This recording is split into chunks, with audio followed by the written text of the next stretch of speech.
Hello guys, ഇന്ന് നമ്മൾ അമൃതം പൊടിയും അതുപോലെ തന്നെ ഗോതമ്പ് പൊടിയും കൊണ്ട് ഉണ്ടാക്കാൻ പോകുന്ന ഒരു സിമ്പിൾ 4 മണി പലഹാരത്തിൻ്റെ റെസിപ്പിയാണ്. അപ്പോൾ നമ്മൾ കഴിഞ്ഞ ദിവസം ഒരു അമൃതം പൊടി കൊണ്ട് ഒരു ഉണ്ട ഉണ്ടാക്കിയിട്ടുണ്ടായിരുന്നു. അത് ഭയങ്കര ഹെൽത്തി ആയിട്ടുള്ളൊരു ഉണ്ടയാണ്. അപ്പോൾ ഇതെന്ന് പറഞ്ഞിട്ടുണ്ടെന്ന് വെച്ചാൽ എണ്ണയിലൊക്കെ ഇട്ട് വറുത്തെടുക്കുന്നു, അതുപോലെ തന്നെ പഞ്ചസാരയൊക്കെ ആഡ് ചെയ്തിട്ട് ഉണ്ടാക്കുന്നതാണ്. നമുക്കത് ഉണ്ടാക്കി മടുക്കുമ്പോൾ ഒന്ന് പരീക്ഷിക്കാവുന്ന ഒരു ഐറ്റം കൂടിയാണ് കേട്ടോ അത്.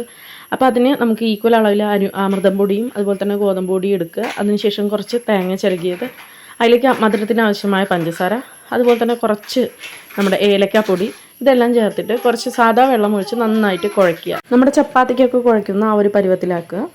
ഒരു വലിയ ബോളാക്കി മാറ്റുക.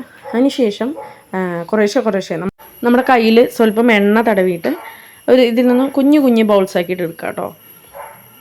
എണ്ണ തടവിയില്ലെങ്കിൽ എന്താണെന്ന് വെച്ചാൽ ഈ മാവ് നമ്മുടെ കയ്യിൽ നന്നായിട്ട് ഒട്ടിപ്പിടിക്കും. അപ്പോൾ അതിന് ഉണ്ടാവാതിരിക്കാൻ വേണ്ടിയിട്ടാണ് നമ്മൾ ഓരോ ബോള് ഉരുട്ടുമ്പോഴും നമ്മൾ കുറച്ച് എണ്ണ തടവ്.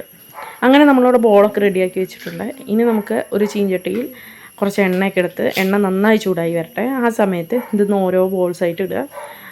കുറച്ചധികം ബോൾസ് ഇടാം. ഇത് മുങ്ങിക്കിടക്കണ അത്ര എണ്ണ വേണമെന്നൊന്നുമില്ല കേട്ടോ. തിരിച്ചു മറിച്ചൊക്കെ ഇട്ടിട്ട് നമുക്ക് നന്നായിട്ട് ഫ്രൈ ചെയ്തെടുക്കാം. അപ്പോൾ ഇതിൻ്റെ നല്ല ടേസ്റ്റാണത്.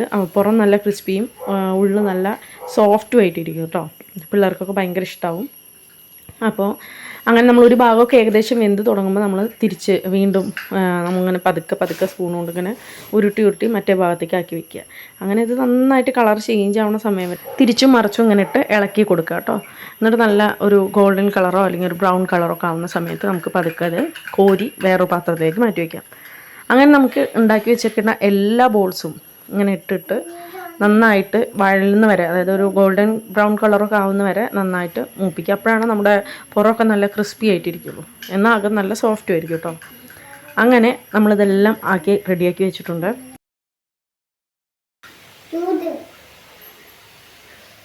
എങ്ങനെയുണ്ട്?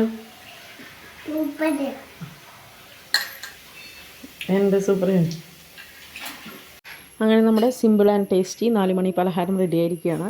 അപ്പോൾ ഇത്രയും സിമ്പിളായിട്ട് ഉണ്ടാക്കാൻ പറ്റുന്ന ഒരു ഐറ്റമാണത്. എല്ലാവരും ഷുവറായിട്ട് ഉണ്ടാക്കി നോക്കുക കേട്ടോ.